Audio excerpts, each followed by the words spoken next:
Hey guys, welcome to my YouTube channel the Praku. तो friends, आज हम लोग इस वीडियो में देखेंगे उत्तराखंड मॉक टेस्ट पार्ट 46। इस वीडियो में आपको उत्तराखंड जीके के टॉप 10 एमसीक्यूज देखने को मिलेंगे। एक क्वेश्चन में आपको जो भी उससे संबंधित एक्स्ट्रा फैक्ट होंगे वो भी मैं आपको बताता चलूँगा। गाइस देखिए, ये वीडियो मैंने काफ़ी टाइम बाद अपलोड किया क्योंकि मेरी तबीयत काफ़ी ख़राब चल रही थी। ठीक है, उसकी वजह से मैं वीडियो अपलोड नहीं कर पाया था।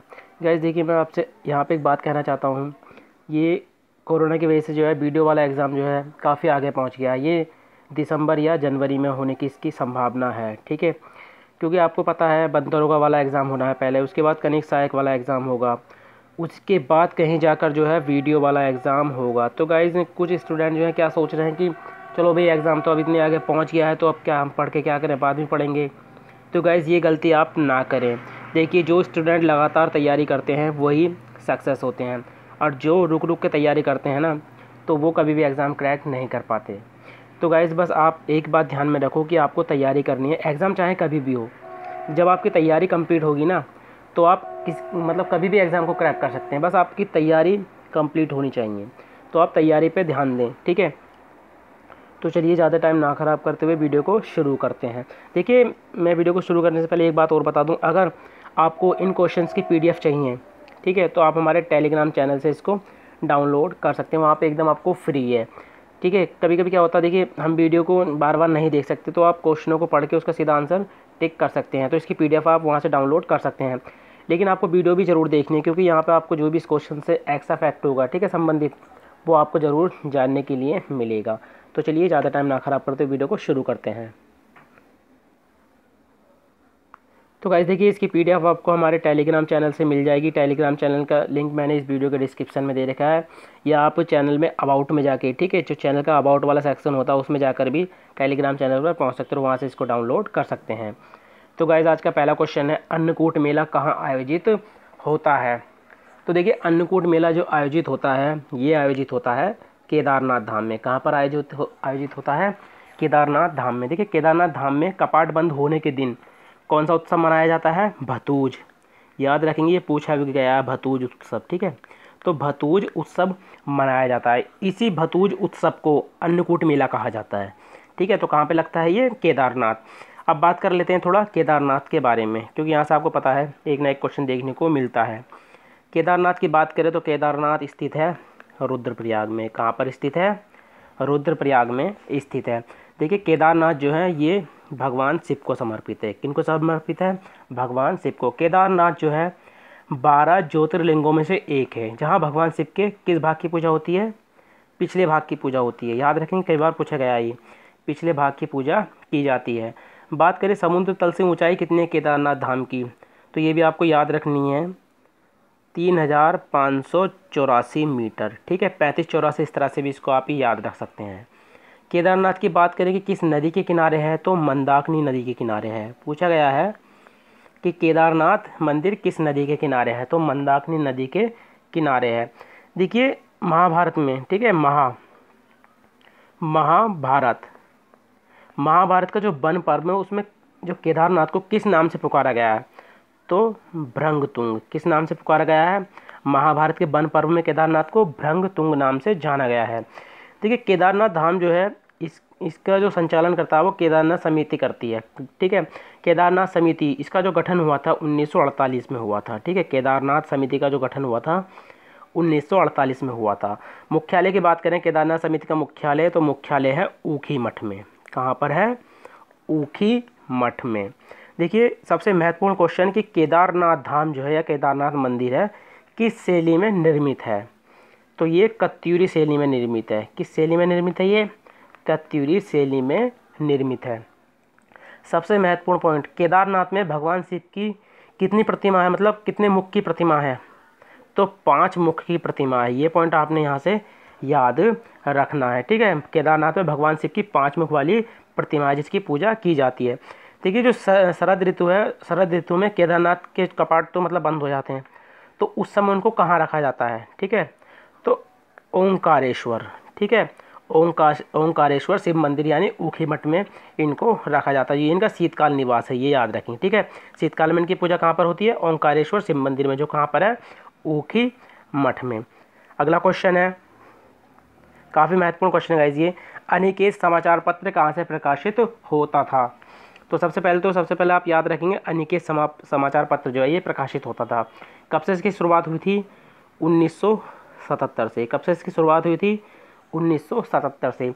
तो ये प्रकाशित होता था रुद्रप्रयाग से। कहाँ से प्रकाशित होता था? रुद्रप्रयाग से, यानी ऑप्शन ए हमारा सही है। अगला क्वेश्चन है,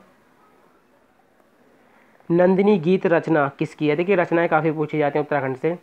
तो नंदिनी गीत रचना किसकी है ये? तो ये है चंद्र कुमार बर्तवाल की। किसकी है? चंद्र कुमार बर्तवाल जी की। इनका एक कविता संग्रह और है चंद्र कुमार बर्तवाल जी का, हिमवंत। ठीक है, ये इनका कविता संग्रह है, ये भी पूछा जा सकता है, काफ़ी महत्वपूर्ण है। ये चंद्र कुमार बर्तवाल जी जो हैं रुद्रप्रयाग के रहने वाले, याद रखना क्योंकि पूछ लेता है कभी कभार, तो ये भी आपने पॉइंट यहाँ से याद रखना है। चंद्र कुमार बर्तवाल जो है रुद्रप्रयाग के रहने वाले हैं। रुद्रप्रयाग में पूछता है, गाँव पूछ लेता है इनका, तो मालकोटी। ठीक है, मालकोटी के ये रहने वाले हैं। देखिए एक प्रसिद्ध गीत आया था काफल गीत।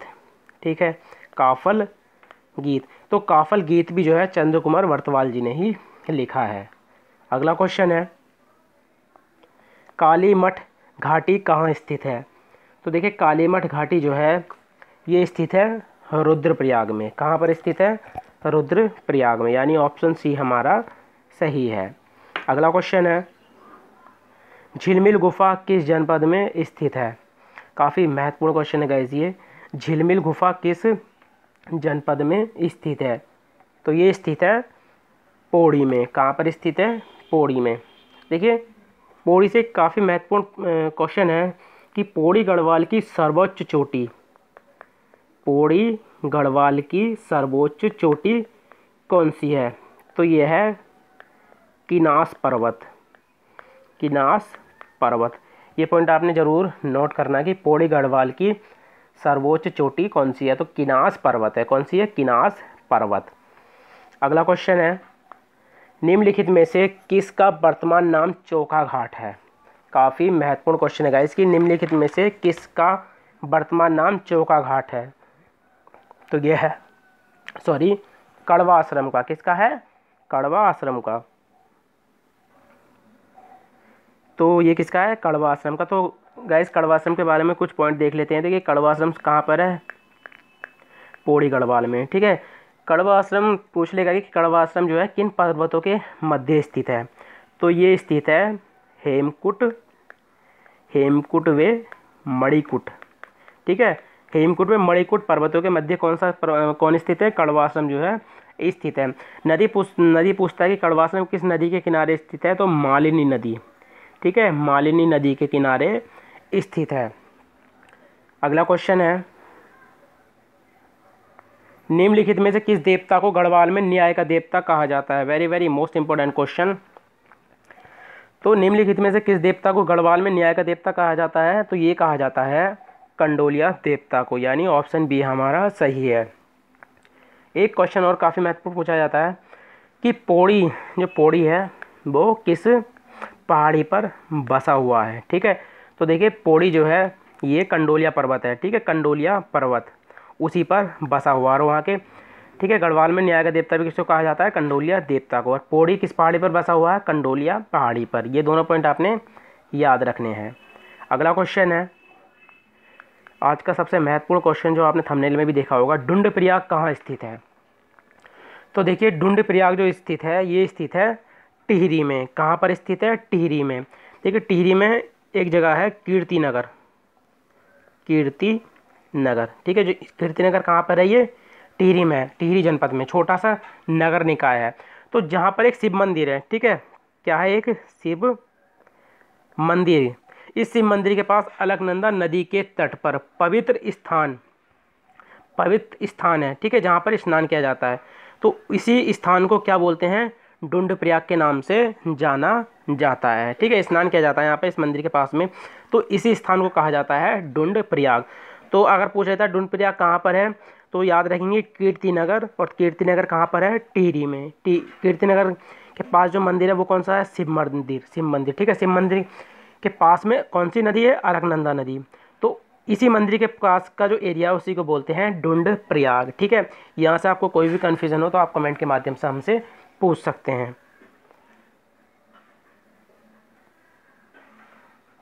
अगला क्वेश्चन है, डाकू सुल्ताना कुआं कहाँ स्थित है? डाकू सुल्ताना कुआं कहाँ स्थित है?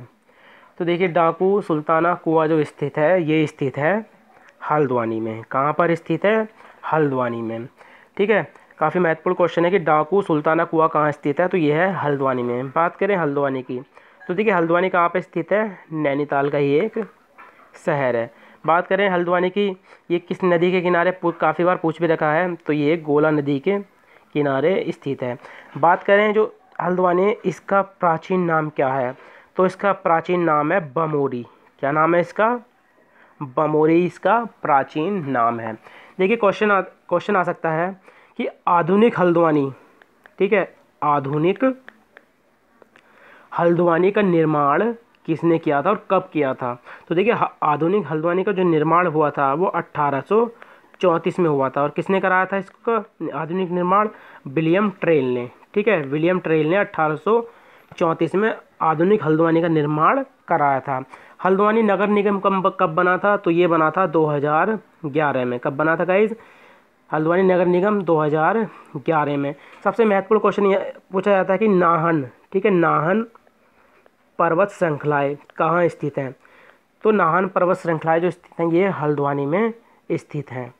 अगला क्वेश्चन है और आज का अंतिम क्वेश्चन, तुमरिया डैम किस नदी पर बना है? देखिए UKSSC ने ये क्वेश्चन 2 बार रिपीट कर रखा है कि तुमरिया डैम कहाँ पर है, ये पूछ रखा है। तो देखिए ऑप्शन में आपको उधम सिंह नगर था। ठीक है, उधम सिंह नगर में है वैसे ये, अगर जनपद की बात करता है। अगर स्थान की बात करता है तो स्थान है काशीपुर। ठीक है, स्थान क्या है? काशीपुर। अब ठीक है, याद रखेंगे उधम सिंह नगर में, और शहर की बात करता है तो काशीपुर। तो तुमरिया डैम किस नदी पर बना है? सबसे महत्वपूर्ण बात है, तो तुमरिया डैम जो बना है ये बना है फीका नदी पर। किस पर बना है ये? फीका नदी पर। इसके निर्माण की बात करें, तुमरिया डैम का जो निर्माण हुआ था ये 1961 में जो है इसकी शुरुआत हुई थी। ठीक है, और ये बनकर कब तैयार हो गया था, यानी इस पे काम, मतलब जो पानी यहाँ से निकलने लगा था, जो भी इस पे काम होना शुरू हो गया था। ठीक है, निर्माण 1961 में, और इसको खोल दिया, यानी इसको यूज़ में कब लेने लगे थे ये? तो 1970 से इसको यूज़ में लेने लगे थे। उसके अलावा देखिए कल्याणी नदी है, ये कहाँ पर है? तो ये रुद्रपुर में है। ठीक है, धूमा नदी की बात करें तो ये बाजपुर, ठीक है, जो बाजपुर उधम सिंह नगर में पड़ता है, तो ये धूमा नदी के किनारे है। रुद्रपुर कल्याणी नदी के किनारे है। ठीक है, तो गाइज ये थे उत्तराखंड जीके के 10 महत्वपूर्ण क्वेश्चन जो आपके आने वाले एग्जाम में आपकी काफ़ी मदद कर सकते हैं। गाइज अगर आपको इसकी PDF चाहिए, ठीक है, इसकी आपको PDF चाहिए तो आप हमारे टेलीग्राम चैनल से इसकी PDF को डाउनलोड कर सकते हैं।